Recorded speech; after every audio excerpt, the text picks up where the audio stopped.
Yeah, so today though, today we're going to be talking about the types of foreigners who move to Japan. Not the people who visit Japan, people who move there because...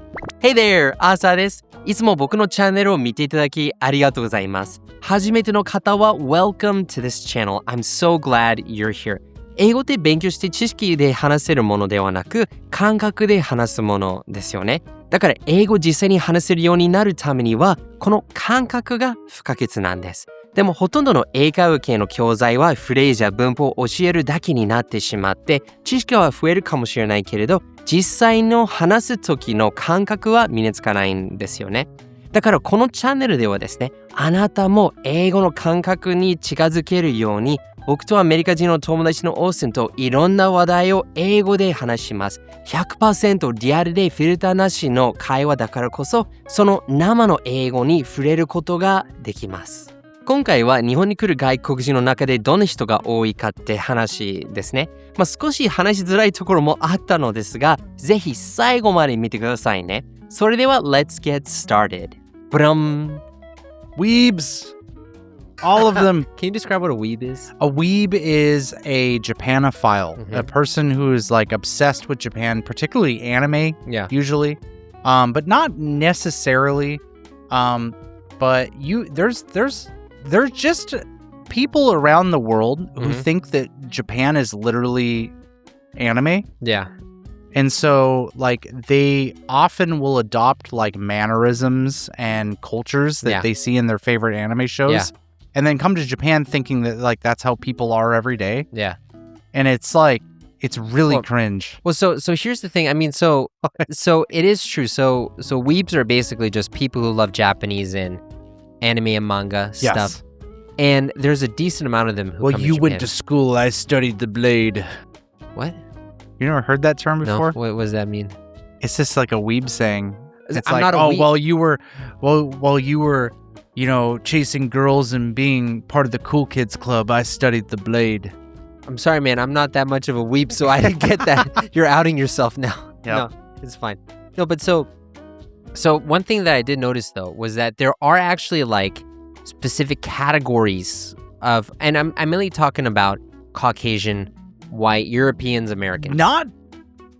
Dude, okay, so yes, but I will say there is a massively large South American community in that, like Brazil especially. It's huge. Let me shift it. I should say Western audience. So Western is like Europe and the Americas, sure, right? Yeah. So the biggest thing is you have the weebs who come here because you have people who actually, I guess I was a weeb when I was starting out. I never really fit in with the weeb crowd anyways because the reason why I got interested in Japanese was because I was lonely and had no friends. But instead of reading anime, I would draw it because it was the style that I liked. And then my friend said, oh yeah, you should go to Japan and practice that, you know?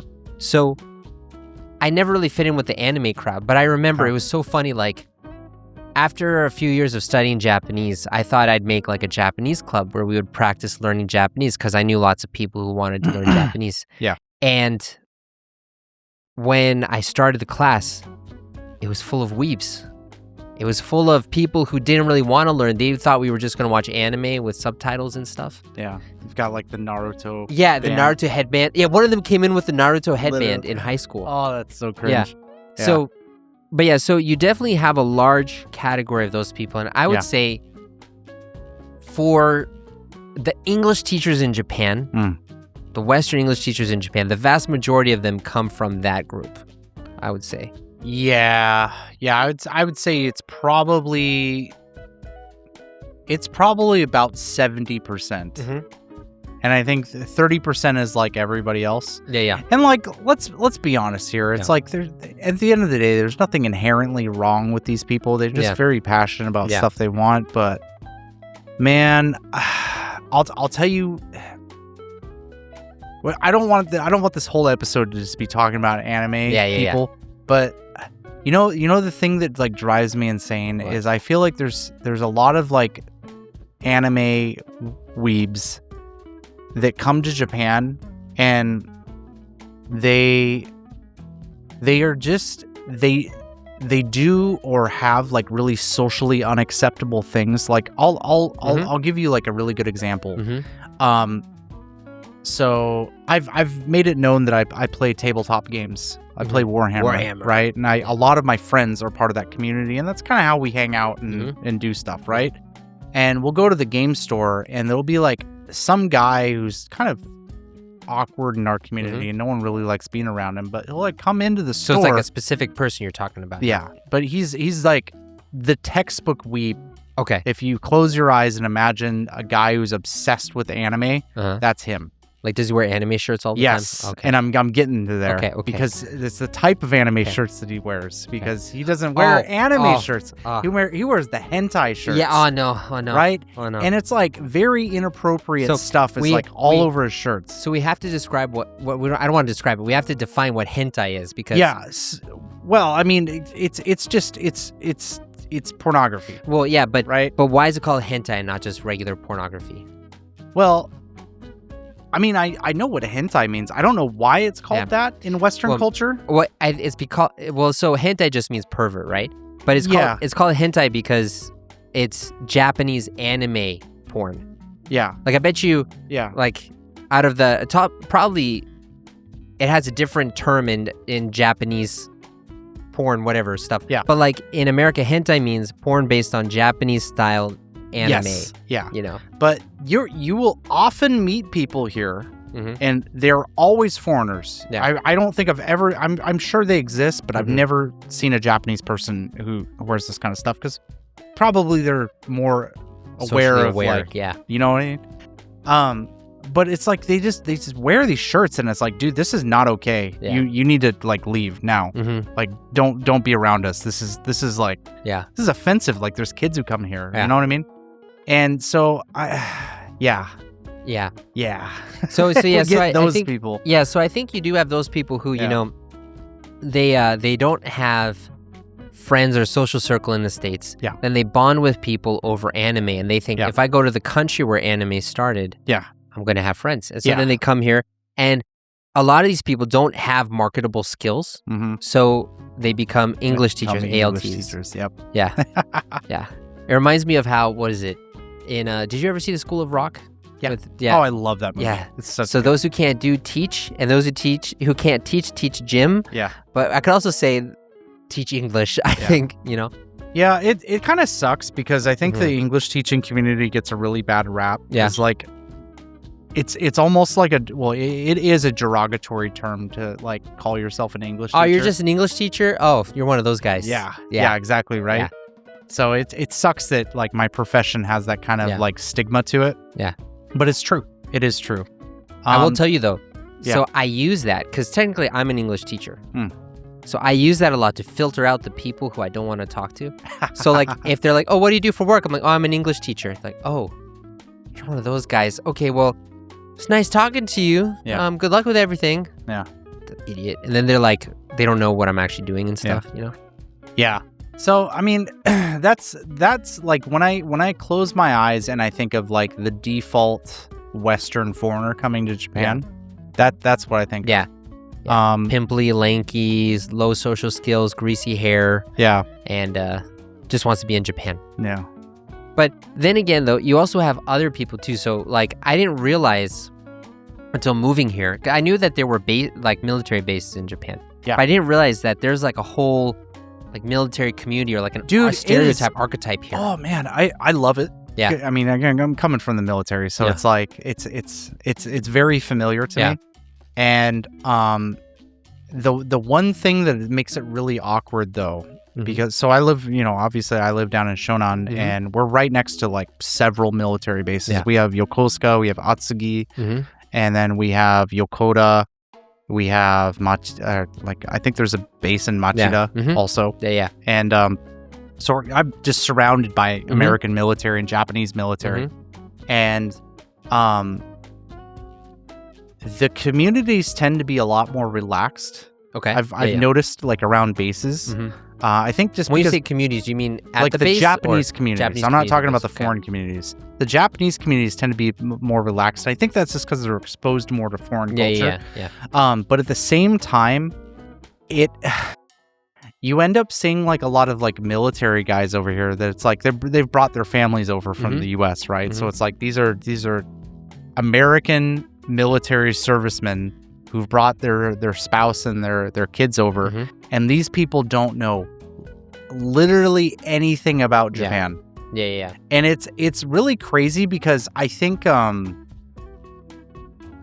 when you meet tourists here in Japan, like I think there's at least like some understanding from the tourists. It's like, well, I picked Japan because I wanted to come here. Yeah. And so I at least know some of it. Yeah, right. Right? Yeah. There's some kind of connection that they had that it's like, all right, this is cool. I want to go to Japan. Yeah. But when it's really weird when you meet somebody who's in the military over here and they're just like fresh off the boat. Yeah. And they come over here and there's like, I don't know. Isn't this where Toyotas are from? Yeah. You know? Yeah. Like that kind of thing. It was so funny. One of my friends from Seattle, well, he wasn't really a friend, he's a guy I knew from Seattle. And he joined the Navy and he was stationed in Yokosuka. Yeah. And I remember thinking, why are you here? Yeah. You had zero interest in Japan or anything like that. Like, how'd you come here? But and he was like, he had kind of a hard time outside of the base because it was such a different culture, you know? Yeah, I think a lot of them do. I mean, some people obviously embrace it and it's like, this is a new place, so you know, let's get settled in. But there's a lot of people who are very abrasive because it's really weird how similar Japan is to America, but then the times that it's different, it's like way different. Yeah. Right? Yeah. So we have that, and then I feel like, do you feel like there are other demographics? Yeah, Japan? I mean, like, look, I mean, I'm a white guy. I don't know the experience of like Asians coming here. Yeah. Well, so I meant like in the Western group. We talk about the weebs. We talk about military people. Sure. So like another demographic. So I feel like there's like two groups. Yeah. One other group that I've seen is like the hyper successful businessman. Coming here. Yeah. And I remember meeting a guy like this for the first time. There was a guy named Frank who's in our Warhammer community. Yeah. And when you meet Frank, he's kind of, I don't know, he's an older guy from France. I don't know, mid 40s, maybe early 50s. I never really asked him his age. Very well spoken, well put together, well groomed man. It's like, okay, you're wealthy, I can tell, but he's a very nice guy. And then one day he's like, "Oh yeah, Austin, you should come over to my house, have dinner. We can play some games. You can meet my family." Yeah. It's like, "All right, man, that sounds great. Cool. Where do you live?" "Oh, I just live in I live in Shinjuku. It's fine. Like, here's my address." Yeah. And so like I didn't really look at his address. I just looked it up on the train. And so I'm riding the train and I get off and I'm just like, that's the government building. Yeah. His house is across the street. Huh. So I go in and I'm like, I go into this lobby and it's like this big gated, like fancy, like security guards everywhere. And I go up to the security guard who speaks like perfect English. And he's like, "Hey, are you lost?" Because like, yeah. You know what I mean? Yeah. Like, I don't look like I belong there. Yeah. And I'm like, I think I'm in the wrong building, but like, is this where this person lives? Yeah. And he's like, "Oh yeah, he's up on the top floor." And so we get up there and it's like, we ride an elevator where it's like the elevator basically goes to like the top three floors. So he's basically got his own personal elevator in here. And we get up and he literally lives in a penthouse overlooking the park that right next to the Yes. Oh, okay. Yes. Right next to the government. He's literally like a 3-minute walk from the government building. Man. It's insane. And then like I did a little bit of backstory on him. I'm like, dude, what the hell? You got to tell me what's going on. And he was the liaison for Airbus to Asia. Really? Okay. So like, there you go. There you go. You know, there you go. That explains everything, right? Yeah. And but he's a cool guy. Yeah. But yeah, so you'll just like randomly meet like really, really high level businessmen from like other countries in this country. Yeah. No, dude, it's so funny. Like, so this reminds me of a story from, I think this is like right before COVID or something, but I was at a hub in Shinjuku. So there's this one hub in Shinjuku on Kuyakusho Doriten. That's what it is. Yeah. And I like going there because it's the only hub that's not suffocating. It's very spacious, lots of good seats and stuff. And I'd go there a lot. I like the hub in Shimbashi also. Oh, I haven't been there. Not there's two. There's one that's like on the second floor on one side of the station, and one that's like in this basement on the other side. The basement one, it's nice and comfy. That's a good one? Okay. Yeah, I like that one. Yeah. So I was there, and then I just started talking to a couple guys who were like sitting at a table near me, guys, late 40s, whatever, just chilling. Seemed pretty normal.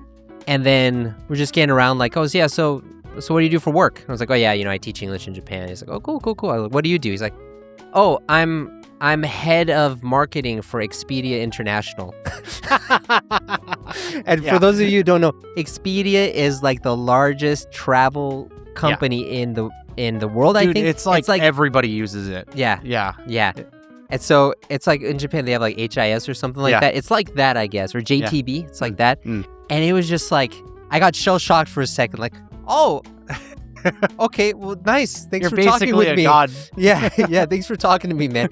But it's cool because a lot of these people are really like low, down to earth.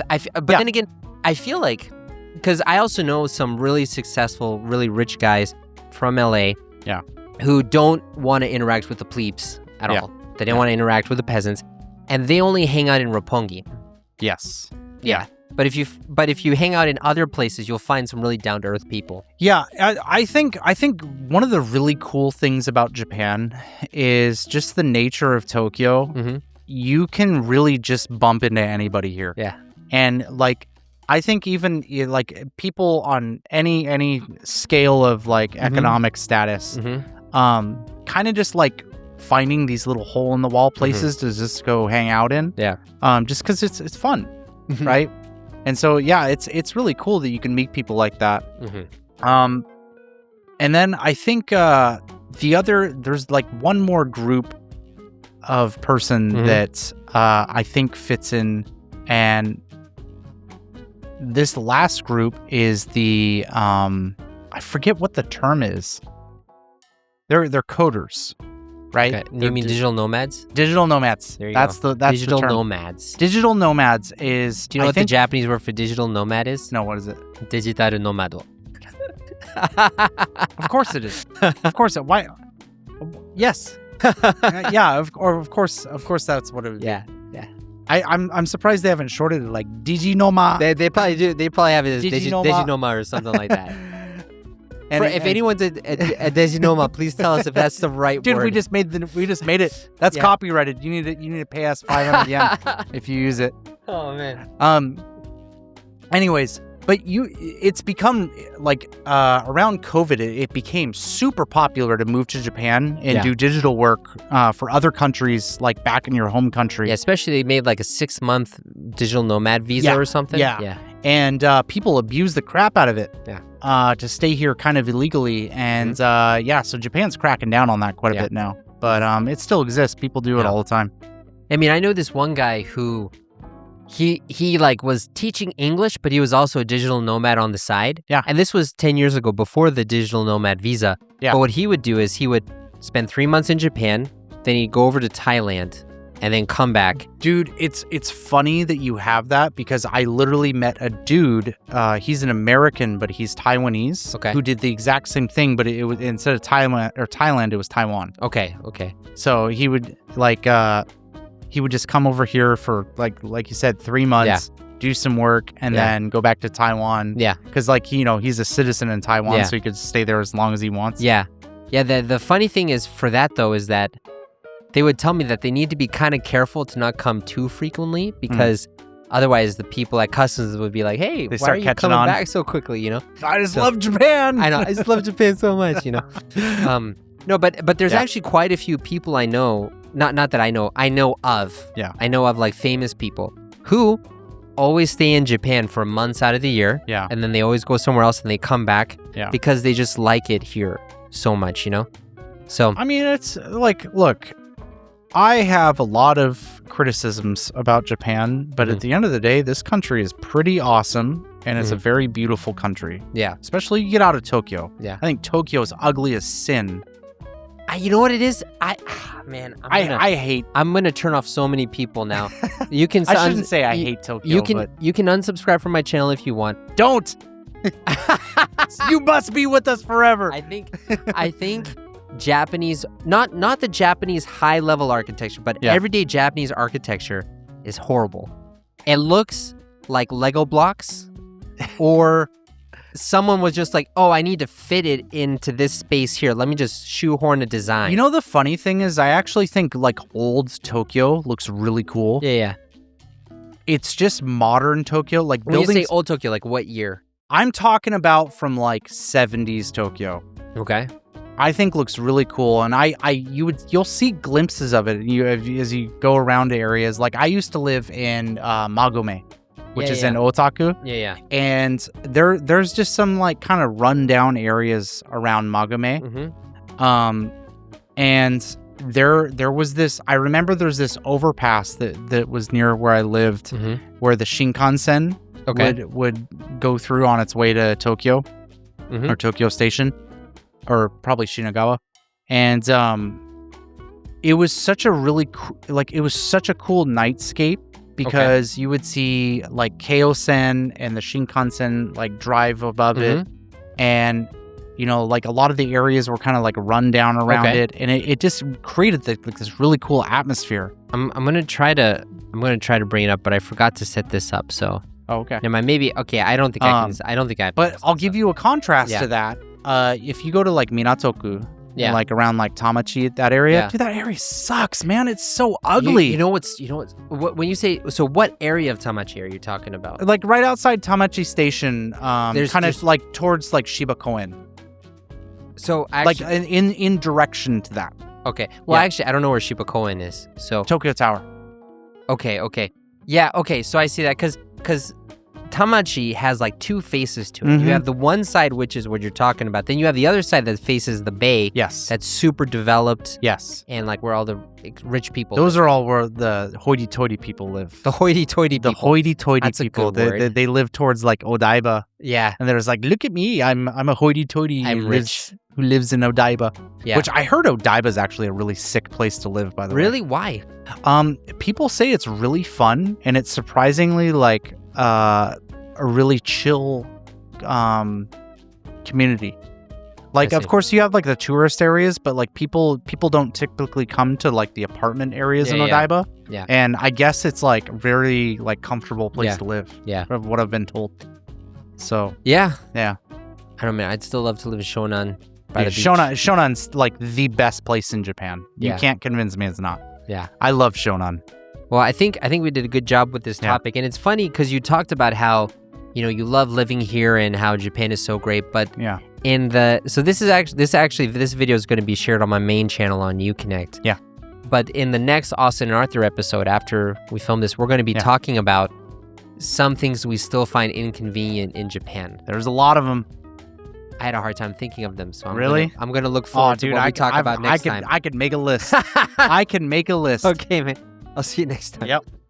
How was it? こういう会話を聞けば聞くほど生の英語に触れることができますが、台本に過ぎませんよね。生の世界で外国人の実際に英語で話せるようになるためには、この英語の感覚を身につける必要があります。僕は日本語を4年間毎日勉強したけれど、実際に日本に来たら全く話せなくて本当に悔しかったです。